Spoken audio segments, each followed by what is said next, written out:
صلوا على محمد وآل محمد. اللهم صل على محمد وآل محمد.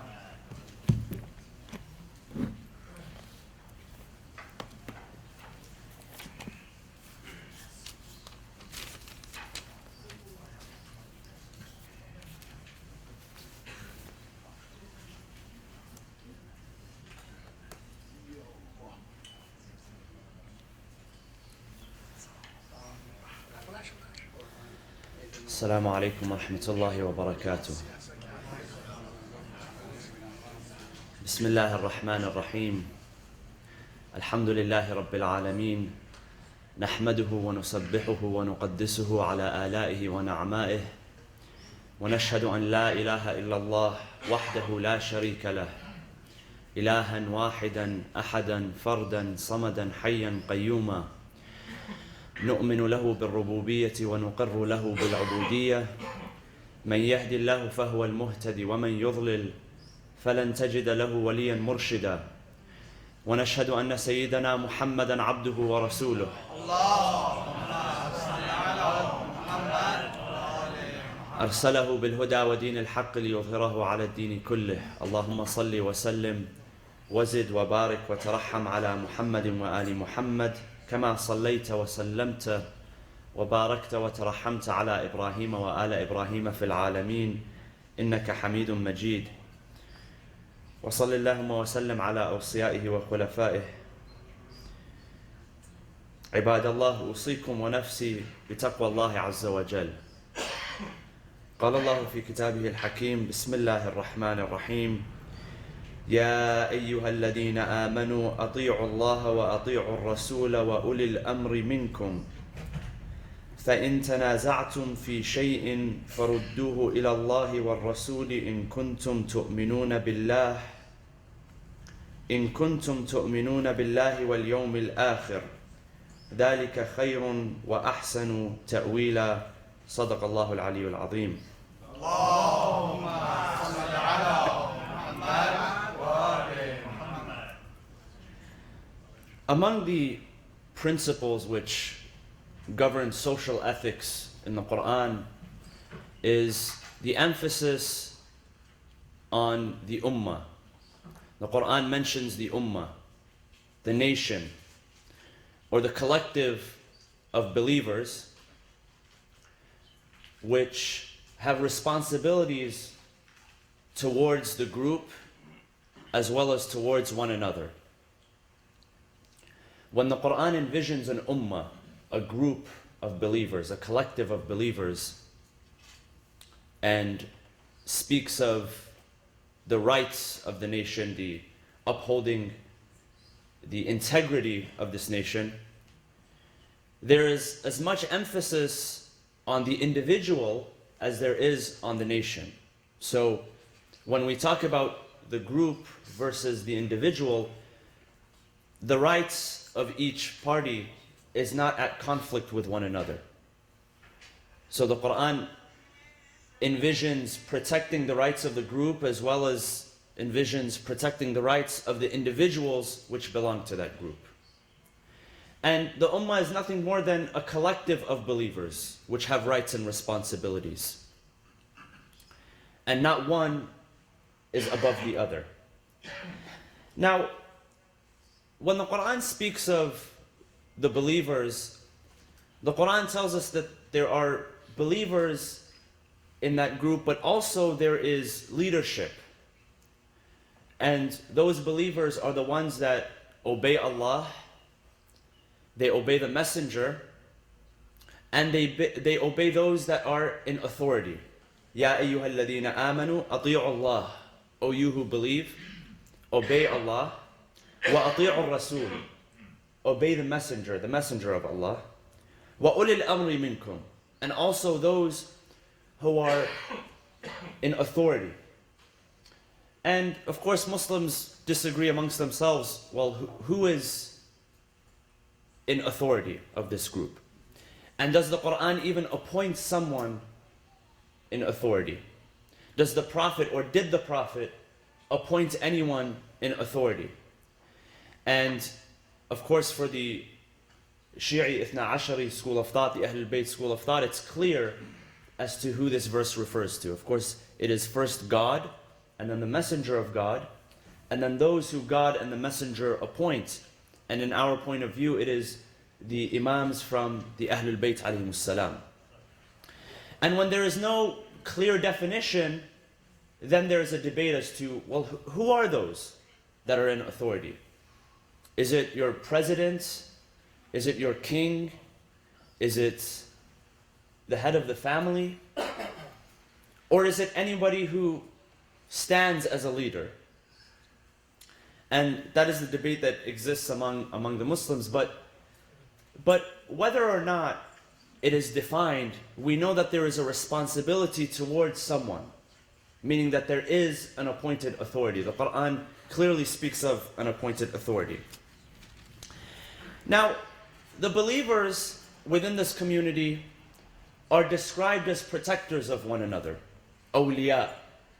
The believers are the awliya, the protectors of one another. And that they look after the interests of one another, and not only their own interests. So they have a moral obligation towards themselves, and they have a moral obligation towards other individuals, and towards the community as a whole. Now, one of the concepts which is discussed here is the administration of corporal and public punishments. Because in order for this ummah, which the Quran speaks about, in order for its integrity to remain, there must be rules that are followed. There must be rules that are enforced. Now, who enforces those rules? That's another question as well. You know, if you look at the model, if you look at the nation of the Prophet during the time of Rasulullah sallallahu alaihi wasallam,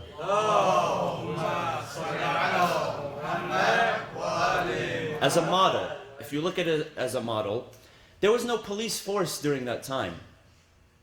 There was no need for moral police to walk around and keep their eye on people.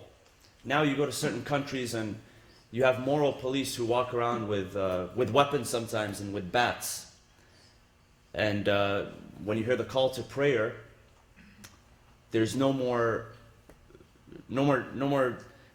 buying or selling, and no business is conducted for as long as the prayer takes. And it's enforced. It's enforced by men walking around and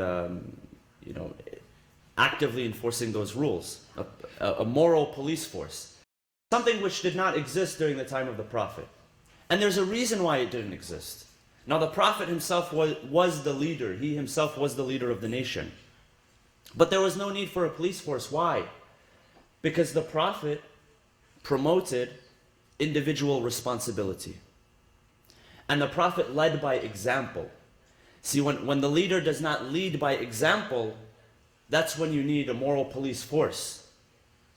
But when the leader leads by example and promotes individual responsibility, that is how that goal, that objective of preserving the integrity of the ummah is achieved. But nonetheless, there are also rules that are enforced.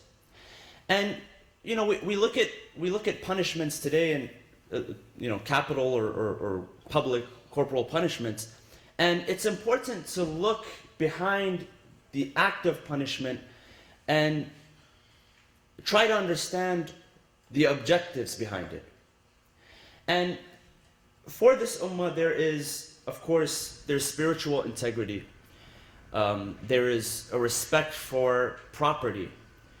There is a respect and sanctifying marital bonds. And so in order to uphold these things, these very important issues, there is a need for enforcement.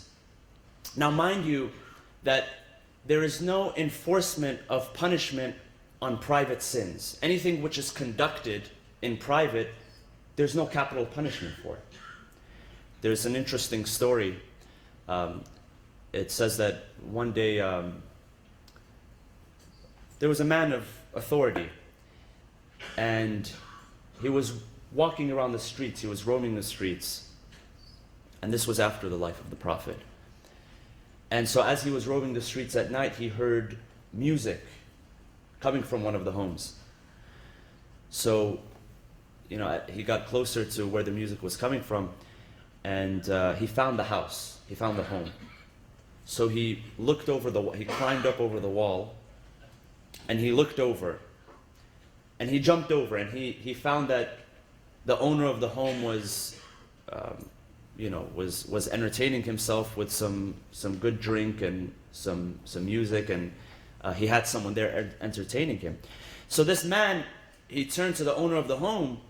He said, you're listening to music, you're drinking, and you have this person here entertaining you. So he pointed out what the owner's problem was, so that he would be merited with punishment. And he said that, well, first of all, you don't know what I'm drinking. This isn't what you think it is. And if I broke one rule, you broke a number of rules. The Quran, first of all, says, وَلَا تَجَسَّسُوا. Do not spy on people. And this is a simple rule, وَلَا تَجَسَّسُوا. Of course, وَلَا تَجَسَّسُوا has a number of meanings. One is, do not spy on people. And another meaning of the act of tajassus is when you seek out the faults of other people. Faults which are not apparent. We all have faults in us. Each and every one of us. We're fallible beings. So we have faults. And when you try to seek out somebody's fault and publicly expose that person, that is referred to as tajassus. And the Quran says, وَلَا تَجَسَّسُوا. Do not do tajassus. وَلَا يَغْتَبْ بَعْضُكُمْ بَعْضًا. أَيُحِبُّ أَحَدُكُمْ أَن يَأْكُلَ لَحْمَ أَخِيهِ مَيْتًا فَكَرِهْتُمُوهُ. Do not go after exposing people's faults. And do not talk behind people's backs. Do you wish to consume the flesh of your dead brother? So the Quran is saying that by backbiting, it's like you're consuming the flesh of your dead brother. I mean, imagine this picture in front of you. A cannibal sitting there and consuming the flesh of his dead brother. That's what the Quran equates tajassus, exposing people's faults, and speaking behind their backs. And the hadith warns of tajassus. It says that a person who seeks to publicize what is private, the private faults of others, that God will send someone to make his privates public, even if he is hiding in a corner in his home, in a dark corner in his home. So the Quran warns from tajassus. So he says, if I broke a rule, then you broke a number of rules. First of all, you're spying on me. This is my home. And number two, the Quran says that enter the homes from their doors. فَأْتُوا الْبُيُوتَ مِنْ أَبْوَابِهَا. Why do you have to jump this wall? It's the reason why I have a wall. It's for protection. So enter the home from its door. So the point is that what he was doing, whether it was right or wrong, it was in private. It was his private affair. And so there was no reason to police him on something that he was doing at home. So there was no warrant for... Now what he was doing was wrong. It was a sin. But he was doing it in the privacy of his own home. Now, with that in mind, when it comes to the ummah, when we look at the nation, when we look at capital punishments are warranted on sins which are done publicly. Why? Because when it's done publicly, other people are affected as well. And if there's no punishment, then that becomes a form of encouragement. So it's not that the sin itself is very grave, because God forgives all sins. God says that He will forgive all sins. The only sin which is not forgiven is, of course, shirk. And even with shirk, that's if a person dies upon shirk. So that's the only one that is unforgiven. If a person dies in that state.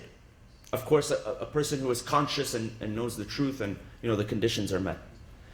But everything else God forgives, so it's not the sin itself that's so grave that warrants punishment, but rather it's when you compromise the integrity of the collective. It's when you compromise the integrity of the group. So when you have fornication or adultery, which is public, you're compromising the sanctity of marital bonds. And the Quran speaks about the importance of marital bonds. وَمِنْ آيَاتِ, one of his signs, one of his ayahs, God says, وَمِنْ آيَاتِهِ أَنْ خَلَقَ لَكُم مِّنْ أَنفُسِكُمْ أَزْوَاجًا لِتَسْكُنُوا إِلَيْهَا وَجَعَلَ بَيْنَكُم مَّوَدَّةً وَرَحْمَةً.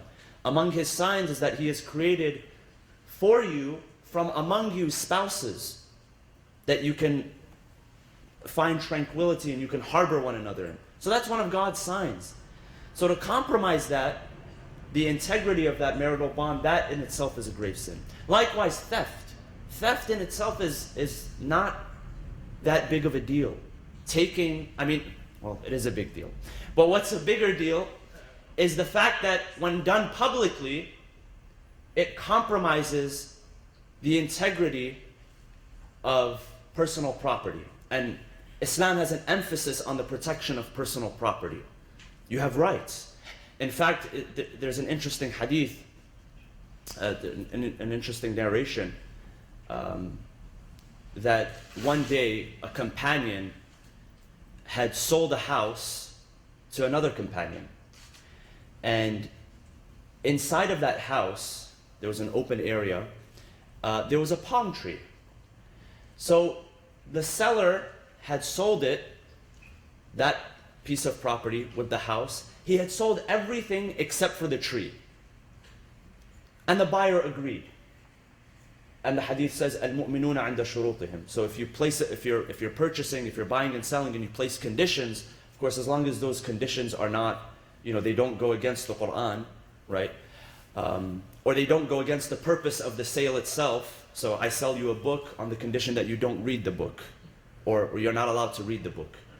Or I sell you a phone on the condition that you're not allowed to use the phone. That's an invalid condition because it's made in order to be used. But if it's anything else, if it's any other condition which is agreed upon by both parties, then it must be respected. So he sold the home, everything on the property except for the palm tree. So the buyer agreed and he purchased it. Now what happened next was interesting. The seller, because he still owned, and Islam honors ownership. Even though if it's under those conditions, it honors ownership, that sort of ownership. The seller started coming in unannounced, would enter the home of the buyer just to look at his palm tree, to check on his palm tree. So it became an inconvenience because he would show up unannounced and he would just enter because he has that right. So the buyer came to the Prophet and he said, "Ya Rasulullah, this is such an inconvenience for me. This guy shows up unannounced every day just to look at this darn tree that he hasn't sold. He sold me everything else except for this." And the seller, his name was Samara bin Jundub. Now read about his history. He was notorious for other things. But he would walk in and the buyer said that, "Ya Rasulullah, my wife, my daughters, they're not veiled." And he walks in whenever he wants and it's such a nuisance, it's such an inconvenience. So the Prophet said, the Prophet did this. He acknowledged the ownership of the seller. He said that, well, in reality, he sold you everything except for that and you have to honor his ownership. But what did he do? Morally, he understood that even though legally, because there's also not only legal considerations, but there are moral considerations as well. When the Quran tells you to be good to your parents, take care of your parents, there isn't always a legal responsibility. Well, if your parents are better off than you, which is most of the time, the case until they retire, if they're better off than you financially, then it's not your obligation to spend on them, but morally you still have to be good to them. You still have to obey them. So there are legal issues and there are moral issues. So the Prophet told him, he said that legally it still belongs to you, but morally you can't do this. You can't go into the man's home and intrude on his privacy. But the seller, Samara, he insisted. He said, no, it's mine.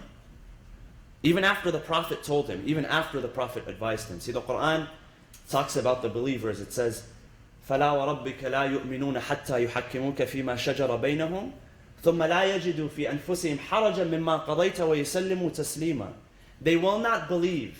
لَا يُؤْمِنُونَ. They will not believe. They will not be considered believers until they, first of all, they come to you, Ya Rasulullah. If there's a disagreement between them, they come to you because you're the best of judges to judge between them, number one. And number two, when you offer them a verdict, when you give them advice, when you tell them something, they accept it with no haraj, with no hardship in their hearts. وَيُسَلِّمُوا تَسْلِيمًا. They have complete submission. And then in another verse, مَا كَانَ لِمُؤْمِنٍ وَلَا مُؤْمِنَةٍ إِذَا قَضَى اللَّهُ وَرَسُولُهُ أَمْرًا أَن يَكُونَ لَهُمُ الْخِيَرَةُ مِنْ أَمْرِهِمْ.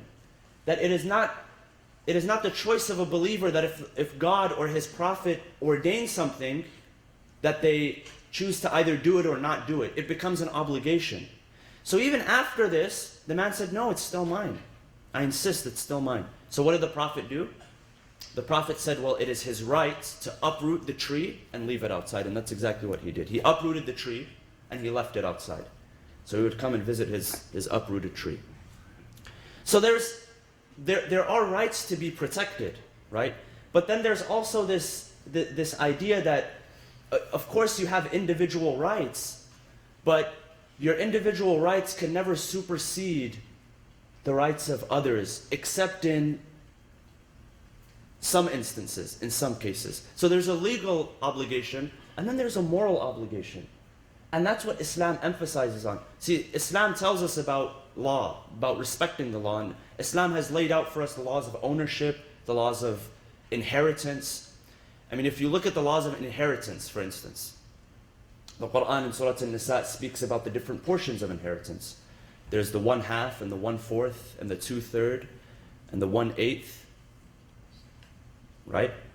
But when it comes down to it, splitting the inheritance, how many times do we actually follow the law down to the T, down to, the exact fraction?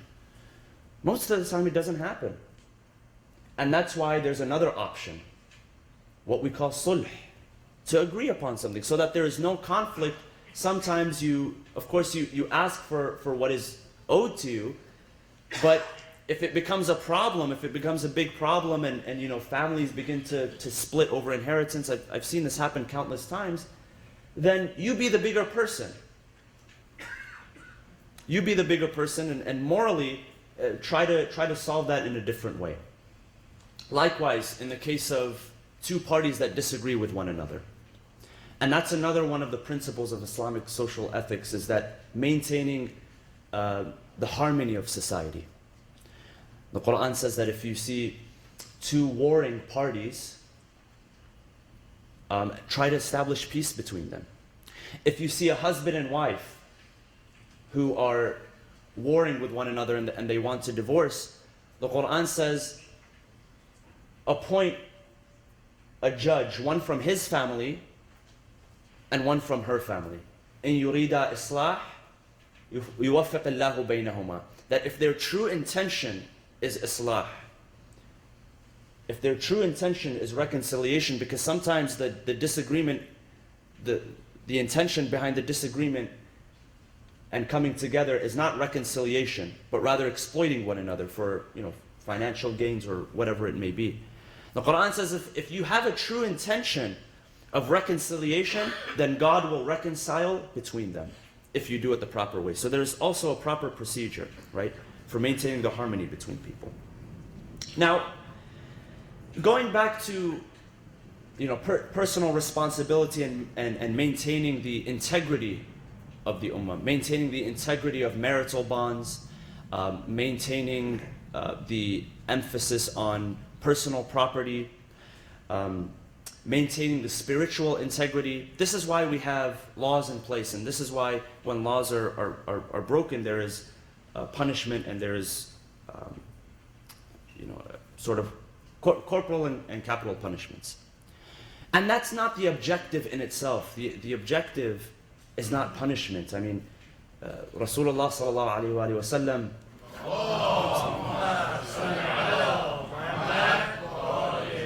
was described as being a mercy to mankind. And so there was an instance where someone came to the Prophet and he said, Ya Rasulullah, I've committed a very bad deed. I've committed fornication. And the ruling says, there's a ruling that says that إقرار العقلاء على أنفسهم جائز, that if a person was to testify against themselves, that is allowed. So there are some cases where witnesses are not needed. So if someone steals, for instance, you don't need the two witnesses. If that person is an aqil, if they're of sane mind, and they testify against themselves, then their testimony is accepted. So the Prophet told him, he said, forget about it. He said, did anyone see you? The Prophet said, did anyone see you? He said, no. He said, then forget about it. He said, no, but I did it. The Prophet said, I'm telling you, forget about it. Stop mentioning it. Because if you keep mentioning it and it becomes public, then that's where the punishment comes in. Because now people will know that you did it and that you got away with it. Just keep it to yourself. You know, we live in an age today where we tell everyone everything that we're doing, right? It's, what do they call it? Live tweeting? Is that when you tweet while an event is going on, right? Or, you know, you're texting people as you're eating, or it's as if the food is going to taste different if people don't know about it. It tastes better when people know about it. So there's this, you know, we live in that sort of culture where we got to say everything that we're doing. We got to tell everyone everything that we're doing. This man, he insisted on mentioning it. And the Prophet kept telling him, stop saying it. Because if you continue, we're going to have to punish you, because then people are going to know that you did it, and that compromises the integrity of the nation. That compromises the integrity of the community. So the Prophet told him to hold off on that, since nobody saw him, since nobody witnessed him. And testimony is another important factor in upholding justice, because the Quran also tells us about upholding justice. And the Quran speaks about testimony. Allah subhanahu wa ta'ala says, O you who believe, be steadfast maintainers of justice. And this is chapter number 4, Surah An-Nisa, verse 135. O you who believe, Ya ayyuha alladhina amanu, be steadfast maintainers of justice, witnesses for God. So when you witness for God in good, though it be against yourselves. Sometimes you have to testify against yourself. Or your parents and kinsfolk. The Quran is saying sometimes you'll be put in a situation, you may have to even testify against your parents and those who are close to you. And whether it be someone rich or poor, it doesn't matter. For God is nearer unto both. What does that mean? That means that for God, He has the same proximity. It doesn't matter if the person is rich or poor. The relationship between God and that person is based on that person's just being a human being, the humanity. It doesn't matter rich or poor. So follow not your caprice. Do not follow your desire or your own desire not to testify against yourself for some sort of benefit that you can gain out of it. That you may act justly. If you distort or turn away, truly God is aware of whosoever you do. So the Quran is saying sometimes you'll have to even testify against yourself. Of course, on the Day of Judgment, the Day of Judgment is a different story. Because God says that on that day, it won't be you testifying against yourself anymore. Your own body parts will testify against themselves. يَوْمَ تَشْهَدُ أَيْدِيهِمْ, that on that day that their hands and their legs and their bodies will testify against themselves for the crimes that they've committed. But in this world, God is saying sometimes you'll have to testify against yourself. Even if it's a family member. Meaning that sometimes you'll have to call out a person who is doing bad, even if they are close to you. You know, here in our current legal system, you have the chance to not testify against yourself so you don't incriminate yourself. So when you plead the Fifth, right? The Fifth Amendment to the Constitution, some of you, of course, most of you know the law better than I do. Some of you are professionals. But when you plead the Fifth Amendment to the Constitution is, and it's part of the Bill of Rights, where you don't testify against yourself so that you don't incriminate yourself. And it works sometimes. And it's usually with, with bigger cases. You see a guy who's embezzled $1 billion, and he has the audacity to stand in front of a jury in court and say, no, I'm not going to say anything. But the Quran says, no, you have to testify against yourself. Why? Because the administration of justice in society outweighs your own personal benefit. So if it conflicts, then the emphasis is given to justice, of course, administered on the level of society. The Quran also warns of false testimony. The Quran warns of hiding testimony, kitman. The Quran warns of people who slander and testify against others without evidence. And that's why in some cases there is a punishment which comes with testifying with not enough evidence. So even testifying comes at a price in some cases. That you have to have evidence to back up your testimony if you want to stand witness. And the most prominent case is the case of what? Adultery, which requires 4 witnesses to witness the event, to witness it actually, the specific thing taking place, the specific act of adultery taking place, witnessed by 4 people with their eyes. I mean, imagine how many conditions there are for that punishment to take place. And the reason there's so much is that, there's so much at stake. There's people's reputations at stake. And for some, their reputation, that reputation, is more important than their own life. And when these verses were revealed, the Quran understands, obviously Allah subhanahu wa ta'ala understands the situation of the people that the verses were revealed to. Some societies, it's not such a big deal, but in the Islamic society, it is a big deal.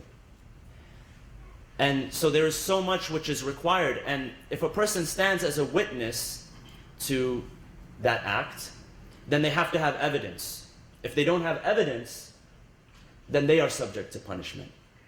In fact, one time, it is said that Amir al-Mu'mineen, alayhi salam, and for those of you who have visited Masjid al-Kufa, there's an area in Masjid al-Kufa which is known for where Amir al-Mu'mineen used to administer justice, where he used to carry out judgments. There's an area called Dakkatul Qada. It's a famous area where Amir al-Mu'mineen would administer his rulings and judgment. And it's said that there was a case of, slander, and someone was being witnessed against, testified against for adultery. And it required 4 witnesses. The law says that all 4 witnesses have to arrive at the same time. All 4 of them have to arrive at the same time. So 3 of them arrived, and one of them, their buddy, was late. And Amir al-Mu'mineen punished those 3 because they came and they didn't wait for their friend. Even though they had the testimony, even though they had probably witnessed it. But to protect the integrity of that person, the law goes to very, very great lengths. Why? Because the idea of the sanctity of marital bonds is one of the higher objectives. It's one of the higher objectives of protecting the nation. So, I'll end with this, and just to end with one more point is that, one of the principles of social ethics in the Quran is that there's essential human equality before God in terms of rights and responsibilities and in terms of worship. Each one of us are built with our own potential, and we are asked to reach our individual potential.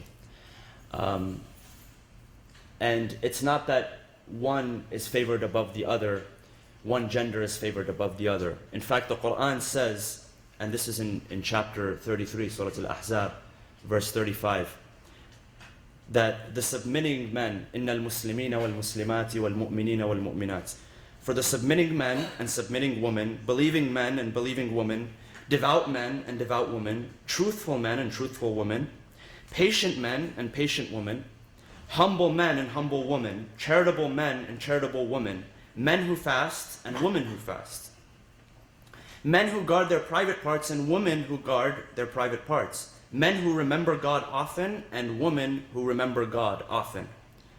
God has prepared forgiveness and a great reward.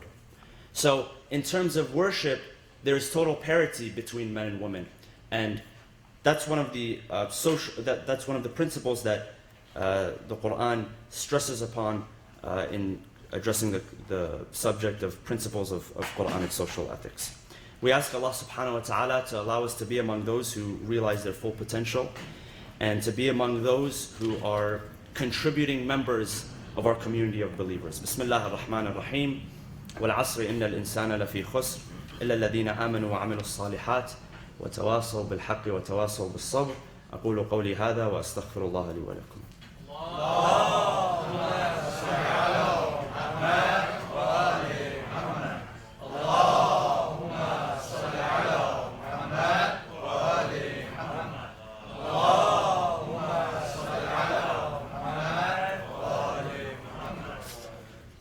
بسم الله الرحمن الرحيم الحمد لله رب العالمين نحمده ونسبحه ونقدسه على آلائه ونعمائه ونشهد أن لا إله إلا الله وحده لا شريك له ونشهد أن سيدنا محمدا عبده ورسوله أرسله بالهدى ودين الحق ليظهره على الدين كله. اللهم صل وسلم وزد وبارك وترحم على محمد وآل محمد كما صليت وسلمت وباركت وترحمت على إبراهيم وآل إبراهيم في العالمين إنك حميد مجيد. وصل اللهم وسلم على أوصيائه وخلفائه علي أمير المؤمنين وقائد الغر المحجلين وعلى البضعة الطاهرة فاطمة الزهراء سيدة نساء العالمين وعلى سبط نبي الرحمة وسيد شباب أهل الجنة الحسن والحسين وعلى علي بن الحسين ومحمد بن علي وجعفر بن محمد وموسى بن جعفر وعلي بن موسى ومحمد بن علي وعلي بن محمد والحسن بن علي والخلف الهادي المهدي عجل الله تعالى فرجه وسهل مخرجه وجعلنا من أنصاره وأعوانه. عباد الله أوصيكم ونفسي بتقوى الله عز وجل. Please come forward and fill up the gaps. Please come forward and fill up the gaps.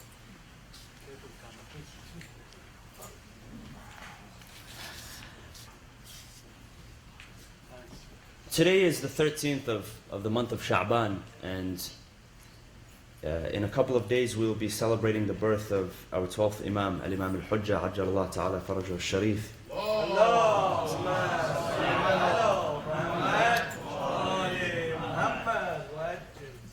And I'd like to share a hadith that I came across narrated in Bihar al-Anwar, and this hadith is from the 6th Imam, Al-Imam As-Sadiq alayhi salam. And as we know, the Prophet and the Imams who came after spoke of the arrival of the Imam.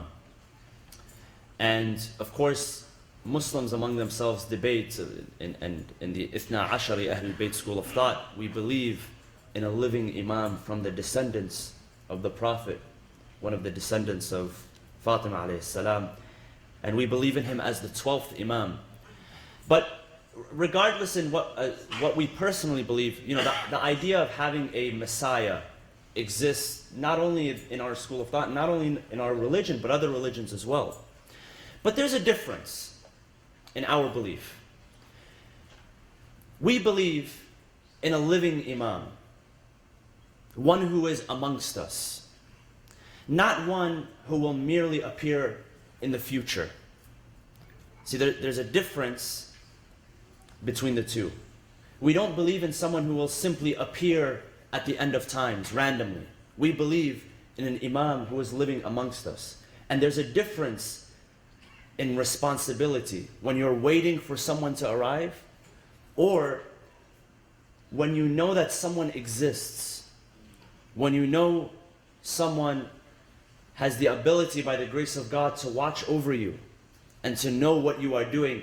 A man comes to the 8th Imam, Al-Imam Ali ibn Musa al-Rida, and this is a famous narration narrated in the book Uyun Akhbar al-Rida. He comes to the 8th Imam and he says, Yabna Rasulullah, I want you to pray for myself and my son, my family. And so the Imam tells him, he says, not only do we pray for our followers, he says, your deeds are brought in front of us every day. And we are able to see by the grace of God what you do on a daily basis. And so we know what you are going through. The pain that you feel, we also feel that pain. The suffering, we feel it even more. And so having a living Imam who understands what we are going through, it's not that we are waiting for someone to appear in the future. He is waiting for us. And that's one of the special differences. One of the hadith which I came across from the 6th Imam, he says the following when he speaks of him, when he speaks of his own descendants. He says, "La walau adraktuhu la khadamtuhu ayyam hayati." If I was to see him, I would serve him for the rest of my life. I would do anything to serve him. I would be a perpetual servant for him. And this is his grandfather, this is his ancestor saying this about him. And this is what we mean by servant leadership. The hadith of Rasulullah sallallahu alaihi wasallam.